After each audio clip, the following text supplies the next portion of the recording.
हमारे जो वज़ीर ख़ारजा थे शाह महमूद कुरैशी साहब, वो मुसलसल दावा कर रहे थे कि हमने सफारती सतह पर बहुत कामयाबियाँ हासिल की हैं।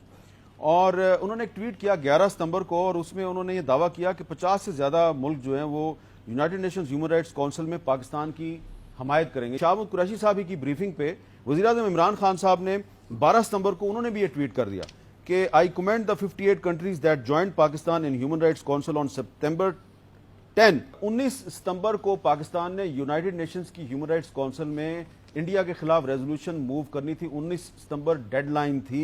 United Nations human rights council में 16 वोट चाहिए थे। पाकिस्तान 16 वोट के साथ रेजोल्यूशन पेश नहीं कर सका।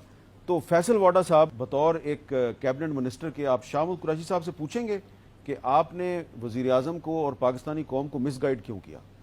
मीर साहब देखें, जो जो जितनी डिटेल्स आपने बताई हैं उस हिसाब से ये हर पाकिस्तानी का हक है पूछना, और वज़ीर आज़म साहब वही बताएंगे जो उनकी काबीना उनको ब्रीफ करेगी। ये जो बात है कि 16 ममालिक की क्यों नहीं मिली हमें इंडोर्समेंट, जबकि दावा था कि इंडोर्समेंट मिलेगी, तो ये तो फॉरेन मिनिस्टर का काम है और फॉरेन मिनिस्टर को जवाबदेह होना पड़ेगा काबीना के आगे भी और पाकिस्तानी कौम के आगे भी।